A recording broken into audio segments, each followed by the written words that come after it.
सारण की धरती से राकेश सांडिल्य का नमस्कार है। मैं कल से वायरल हो रहा है उस खबरों पर चर्चा करूंगा, लेकिन उससे पहले अभी आज 22/7/25 को अभी 2 बजे हमको खबर मिला है कि आज 2012 से केस लड़ा जा रहा था हाई कोर्ट से, एक बहुत ही नियोजित शिक्षकों के लिए ज़बरदस्त न्यूज़ मिला है। अभी आज डिसीजन हुआ है जिसमें मृत्युंजय बाबू वकील हैं और ये केस है। पहले भी स्नातक ग्रेड था, एमए का ग्रेड था, सरकार उसको लीपापोती कर दी थी, लेकिन 2012 से केस चल रहा था, जिसमें आज अभी 22/7/2025 को आदेश आया है सरकार को कि आपको स्नातक ग्रेड का वेतनमान देना पड़ेगा। जो 2006 से 12 के बीच में बहाल स्नातक थे, उनके पक्ष में ये बहुत ही ज़बरदस्त न्यूज़ अभी मिला है हमको 2 बजे। और इसके लिए मैं श्रीमान मृत्युंजय बाबू अधिवक्ता को भी साधुवाद देता हूँ तथा न्यायिक प्रक्रिया में लगे न्यायाधीश महोदय को भी धन्यवाद देता हूँ, दिल से धन्यवाद देता हूँ। बंधुओं, आज सोशल मीडिया पर 2 समाचार बहुत तेज़ी से वायरल हो रहे हैं। घूमते फिरते मेरे पास आया, मैंने उसका तहकीकात क्या करना था। पहला खबर जो है, पेपर का कटिंग जो दिखाई दे रहा है, वो तो कोई भी अनाड़ी भी देखेगा तो तुरंत पकड़ लेगा कि ये फर्जी कंप्यूटर से बनाया हुआ पेपर का सैंपल है, जिसका बहुत पहले कई पेपर का इससे बढ़िया हूबहू पेपर का रूप दे देना मिला था हमको सुप्रीम कोर्ट के डिसीजन के संबंध में। वो फर्जी था, तो ये तो कुछ नहीं है, तो उजला पेपर पर खाली लिखा हुआ है, तो कोई लिख सकता है। जिसमें न्यूज़ आपको मिला 2.5 लाख विशिष्ट शिक्षकों को सेवा निरंतरता का लाभ, 15 अगस्त से पहले वेतन में बढ़ोतरी और वरीयता का लाभ भी मिलेगा। दूसरा हमको न्यूज़ मिला, नियोजित शिक्षकों को मिलने वाला ईपीएफ का भी रास्ता साफ। ईपीएफओ और सरकार के बीच सहमति बनी, हो सकता है 15 अगस्त को घोषणा। ये 2 न्यूज़ हमको सोशल मीडिया पर मिला, कल शाम से बहुत तेज़ी से वायरल हो रहा है। इसकी फैक्ट चेकिंग के संबंध में मैं पीछे पड़ा आज, तो मुझे कुछ सच्चाई सामने आई है, जिसका विवरण मैं आपके सामने करने जा रहा हूँ। उससे पहले ध्यान दीजिएगा, जिसको भी मेरे चैनल, मेरे ग्रुप में नियोजित शिक्षक की आवाज़ से जुड़ना हो, वो कृपया मेरे इस व्हाट्सएप नंबर 8210893933 पर अपना नाम, व्हाट्सएप नंबर, एड्रेस सेंड करेंगे, उनको जोड़ लिया जाएगा। आइए अब दिखाते हैं पहिलका ये वायरल 2.5 लाख विशिष्ट शिक्षकों को सेवा निरंतरता का लाभ, 15 अगस्त से पहले वेतन बढ़ोतरी की खबर जो है। देखिए तो ये कहीं से किस पेपर का कटिंग लग रहा है। हिंदुस्तान, आज तक से पेपर होते हैं, दैनिक जागरण, किसी का कटिंग लग रहा है आपको? ये बिल्कुल पेपर नहीं है, ये फर्जी समाचार किया गया है।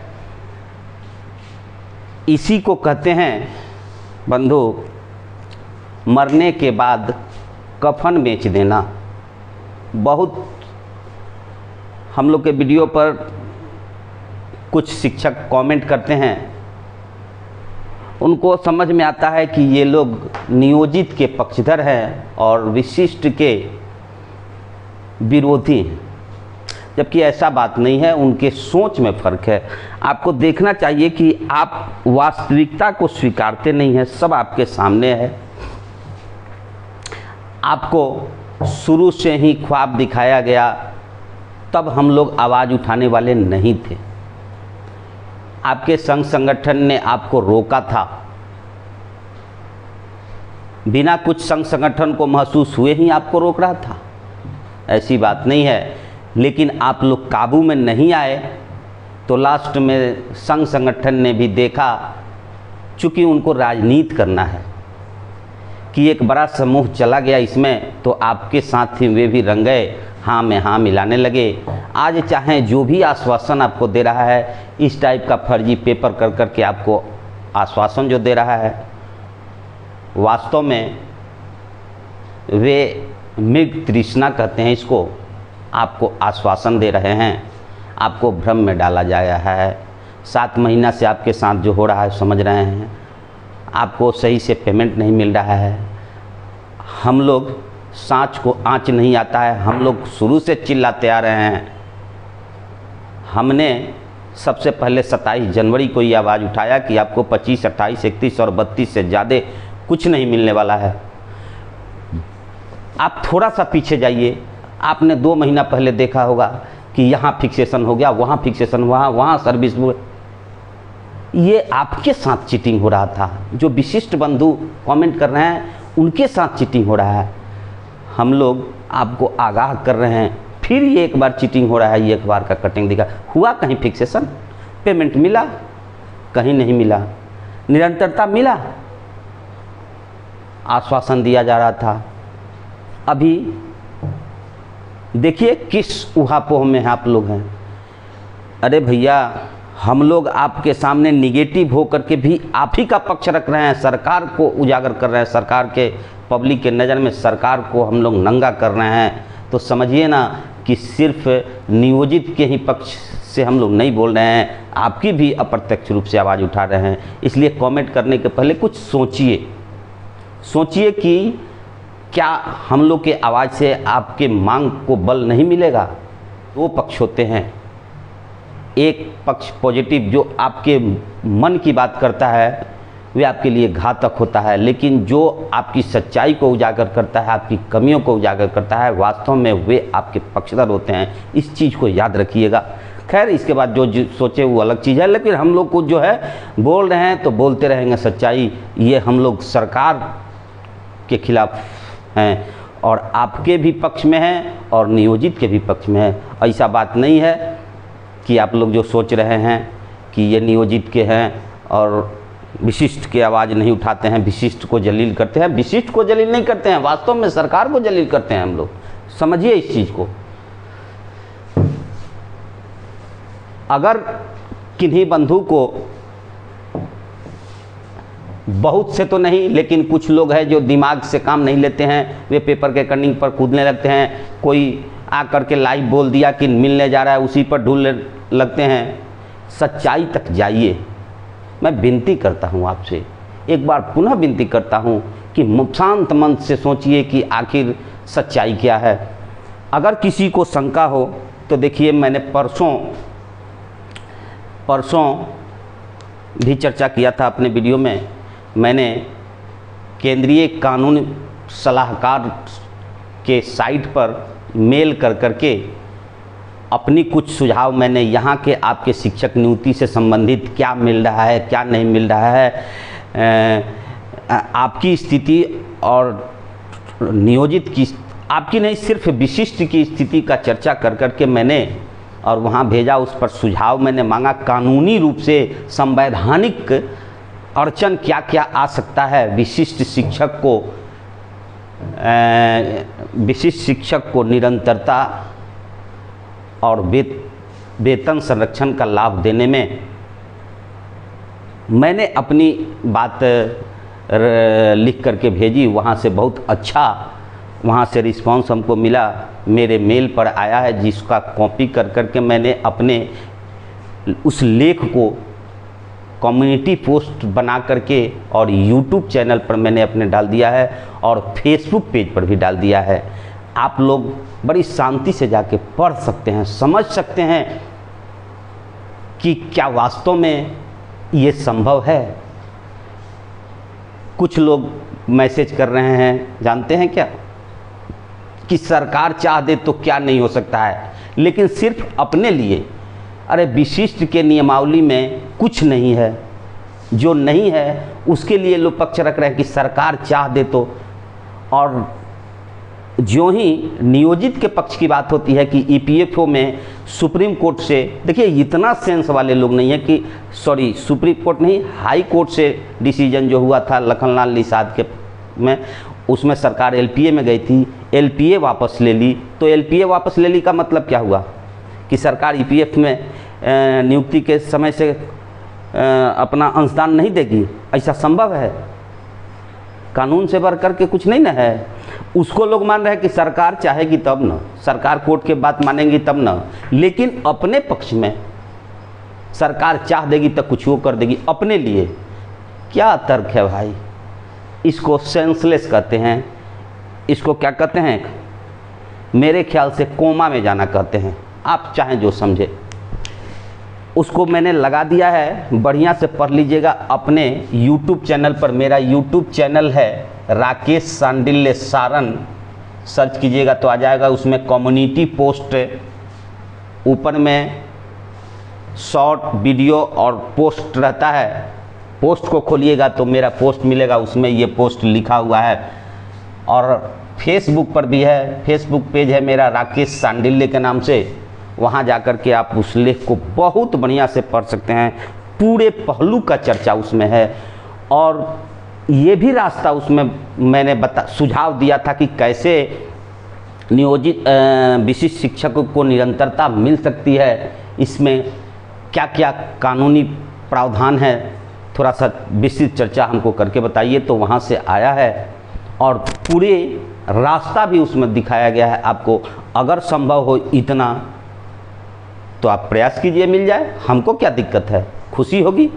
लेकिन एक बार शांति से सोए हुए में भी सोचिएगा कि जितना प्रोसेस उसमें दिया गया है क्या संभव है, राज्य सरकार के बस की चीज़ है।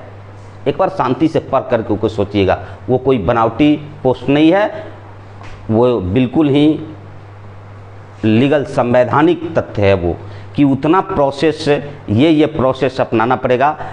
जो संभव है कि नहीं है आप खुद पढ़ करके जज कीजिएगा। आगे इस पर चर्चा मैं नहीं कहूँगा, लेकिन अभी जो ये पेपर का कटिंग जो वायरल किया जा रहा है, आपको क्षणिक खुशी के लिए, विशिष्ट शिक्षकों के क्षणिक खुशी के लिए, और चूँकि सक्षमता 3, 4 और 5 का परीक्षा लेकर के और ज्वाइन करा देने के मूड में सरकार है। इसी 30 तारीख तक, 30 जुलाई तक सबका काम फिनिश कर देने के, इसी के लिए 15 अगस्त तक ये वायरल किया जा रहा है कि इस लालच में लोग विशिष्ट बन जाएं, और कुछ नहीं है। ये सब 30 के बाद ये सब पेपर कहाँ दूर चला जाएगा। दूसरी खबर पर आइए। नियोजित शिक्षकों को मिलने वाला ईपीएफ का रास्ता साफ। ये पेपर का कटिंग नहीं है, ये कोई पोस्ट लिखा था जो वायरल होते होते आया। मैंने उसके फैक्ट चेकिंग के पीछे पड़ा तो मुझे ये ज्ञात हुआ कि चूँकि 19 में ही 2 केस में आदेश मिल गया था, हाई कोर्ट का ऑर्डर था सरकार पर। इसके बाद अवमानना का केस उस पर चला था, जिसका पहले मैंने वीडियो बना चुका है। इसके बाद सरकार एलपीए में गई थी, 676 एलपीए नंबर है। लास्ट में अपनी फजीहत को देखते हुए लगा कि हम न कोर्ट में फजीहत हो जाएंगे, तो सरकार अपना एलपीए वापस ले ली। वापस ले ली का मतलब हो गया कि 19 में जो डिसीजन हुआ था वो लागू होगा, कोर्ट का आदेश यही है। इस बीच में मैंने सुझाव दिया था आज से 1.5 महीना पहले कि सभी लोग अपने अपने क्षेत्रीय कार्यालय के पास अपनी प्रस्तुति करें जिससे काम बहुत तेज़ी से हो जाए, लेकिन आप लोगों ने कोई सक्रियता नहीं दिखाया। तो हमको बात हुई, मुंगेर के एक आपके साथी हैं, उनसे बात हुई, समय उनके पास भी नहीं था, लेकिन वे भागलपुर क्षेत्रीय कार्यालय में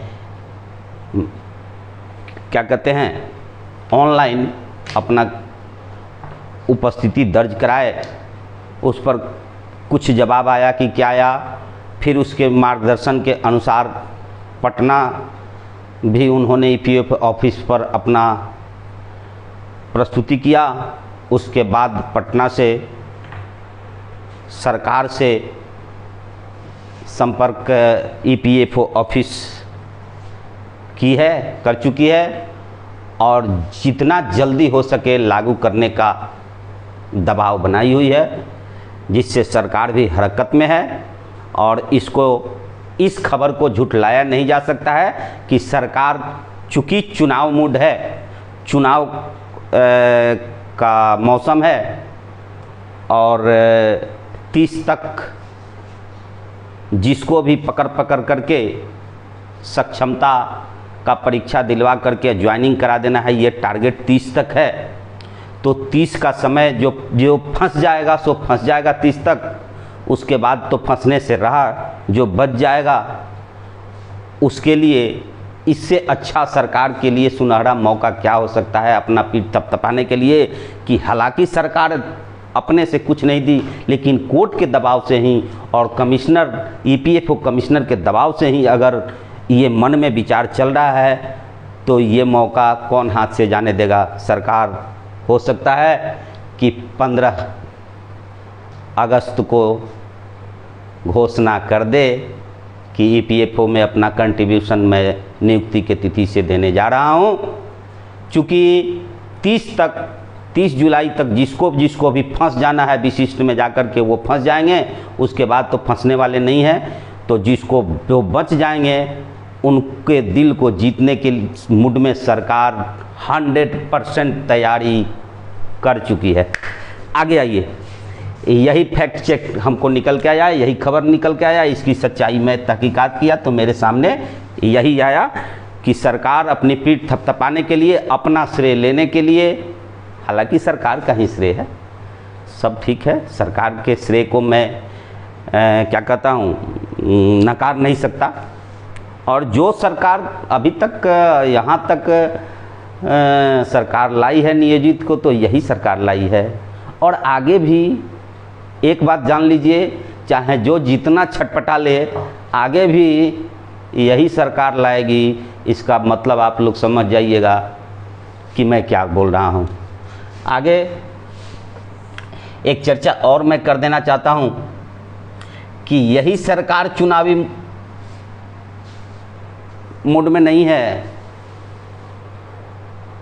बिहार चुनाव, मैं 2-3 दिन पहले कह चुका था कि किसी इंडस्ट्रियल एरिया में हो सकता है कि चुनाव हो तो केंद्र सरकार हरकत में आए, लेकिन स्टेट गवर्नमेंट, बिहार सरकार और केंद्र सरकार के लिए भी, मोदी जी के लिए भी बिहार चुनाव प्रतिष्ठा का सवाल बन चुका है। इसलिए एक खबर और हमको मिली, हालांकि इस पर 100% मैं गारंटी नहीं दे सकता, लेकिन जिस तरह से हमको बात हुई 80% गारंटी मैं दे सकता हूँ कि अपना सारा ताकत मोदी जी भी झोंकने के लिए बिहार में तैयार हैं और 7500 प्लस डीए जो ईपीएफओ का, ईपीएस का पेंशन जो सुप्रीम कोर्ट के ऑर्डर के आलोक में जो पास हुआ है वित्त विभाग से, जो फाइल केंद्र सरकार के पास थी, जिस पर केंद्र सरकार विचार कर रही थी कि 7500 को 9000 कर देने के लिए, तो सरकार हो सकता है कि आचार संहिता लगने के पूर्व ये भी अपना ब्रह्मास्त्र बिहार चुनाव से पहले ही छोड़ दे। सरकार, केंद्र सरकार इसी मूड में है और मोदी कैबिनेट के लिए भी बिहार चुनाव प्रतिष्ठा का सवाल बन चुका है। इसलिए माननीय मुख्यमंत्री श्री नीतीश कुमार तथा माननीय प्रधानमंत्री मोदी जी भी अपना एक अस्त्र चूकने के मूड में नहीं है इस बार बिहार चुनाव को लेकर के। इसलिए इससे ज़्यादा मैं कुछ नहीं कहूँगा। परिणाम क्या आएगा, कौन पेपर का कटिंग गलत है, कौन पेपर का कटिंग सही है, ये पेपर देखने से आपको लग जाएगा। ऐसे ऐसे झूठे खबरों से आप लोग सावधान रहिए। और ख़ासकर मैं विशिष्ट बंधुओं से ये कहता हूँ कि ऐसे लुभावने मेघ मरीचिका फैलाने वालों का विरोध करें आप भी, चूँकि इससे आपको हानि है। आपको हानि तो ही किया है। और रही बात आपके पक्ष की बात, तो मैं तो अभी चर्चा किया कि मेरे YouTube और Facebook पर लगा हुआ है कि वास्तव में आप लोग जो ये झूठों मूठों का पेपर कटिंग और किसी नेता के फोकसबाजी के फेरा में पड़ जाते हैं और तुरंत लगते हैं धुंध मचाने के लिए, इससे अच्छा है कि जो कानूनी प्रावधान है प्रोसेस के अनुसार, उसके अनुसार मैंने मटेरियल डाल दिया है। आप उसको पढ़ के समझिए कि इसमें कैसे दिमाग लगाया जा सकता है कि आपको निरंतरता मिल जाए। सच्चाई उसी में है। उतना प्रोसेस तो अपनाना ही पड़ेगा। पॉकेट में तो नहीं रखा हुआ है कि कोई निकाल के आपको दे देगा, लेकिन उतने प्रोसेस से गुजरना पड़ेगा आपको। चूँकि भारत संविधान से चलता है और बिहार भारत से अलग नहीं है कि आप लोग सोचते हैं कि सरकार जो चाह देगी। अरे सरकार चाह देगी तो क्या कर देगी? बिहार सरकार चाह देगी तो क्या करेगी? अमेरिका पर जाके शासन करने लगेगी? ऐसा बात नहीं है। संविधान रखा हुआ है, देश स्तर पर संविधान है। संविधान से बाहर जा कर के आपके बिहार सरकार और यहाँ के कैबिनेट भी कोई डिसीजन नहीं ले सकता है। वे भी कानूनी अड़चन को ध्यान में रखते हुए ही कोई प्रावधान निकाल सकते हैं। और उसी प्रावधान निकालने के रास्ता को मैंने सुझाया है, जिसको मैंने अपने YouTube और Facebook पर अपलोड कर दिया है। आप फिर से एक बार चर्चा कर देता हूँ। मेरा YouTube चैनल राकेश सांडिल्य सारन से सर्च कीजिए और राकेश सांडिल्य से सिर्फ Facebook पेज को सर्च कीजिए। और दोनों पर मैंने कम्युनिटी पोस्ट YouTube पर शॉर्ट वीडियो और पोस्ट ऑप्शन रहता है। पोस्ट में जाकर के खोजिएगा, मेरा पोस्ट उसमें पड़ा हुआ है। और पढ़ करके किसी के बात को नहीं सुनिए। न कोई नियोजित लोग फट से, ना नियोजित शिक्षक भी आ जाते हैं, ये उन लोग को निरंतरता मिलने जा रहा है कहा। अच्छा है, कोई हवा मार देता है तो आप लोग कूदने लगते हैं। उससे अच्छा है कि अपनी ज्ञान को बढ़ाइए और उसको बढ़िया से पढ़ के समझिए कि आप लोग इस अफवाह के फेरा में नहीं पड़िएगा। कम से कम दिमाग खराब होने से आपका बच जाएगा और टेंशन के फेरा में नहीं पड़िएगा। मैं तो ये कहता हूँ कि सभी लोग, मैं 27 जनवरी को ही मैंने बोला था कि सभी लोग भाई भाई थे, आज भी भाई भाई हैं। किसी के दुख से दुखी होना यही मानवता है, किसी के दुख से खुशी होना ये मानवता नहीं है। तो मैं क्यों नहीं चाहूँगा और कोई भी नियोजित क्यों नहीं चाहेंगे कि विशिष्ट को भी लाभ मिले। वास्तव में उनके साथ भी छल किया गया है। तो कहने का मतलब है कि हम आपको रास्ता सुझाएं और आप कमेंट में आकर के हमारा विरोध करने लगे, तो जाइए आप अपना समझते रहिए। जो अब तक आपको फंसाया उसके फेरा में रहिए, कोई आश्वासन लेकर के कूदते रहिए। 7 महीने से तो कूद दिए रहे हैं आप। क्या हाथ लगा है? क्या हाथ लगा है? जो भी आपको हवा मार रहा है अपना राजनीतिक प्लेटफॉर्म तैयार कर रहा है, और हमको राजनीति नहीं करना है, हम राजनीतिक व्यक्ति नहीं हैं। तो अब रहा कि आपको लग रहा है कि निगेटिव बात करते हैं हम लोग के पक्ष में, लेकिन नहीं, इसी निगेटिव से सरकार पर हम लोग अटैक करते हैं आपके पक्ष में भी। और नियोजित के लिए तो बोलबे करते हैं। आगे गलत सही का समझ आप खुद कीजिए। आज के लिए बस इतना ही, फिर अगले दिन मिलेंगे। नमस्कार।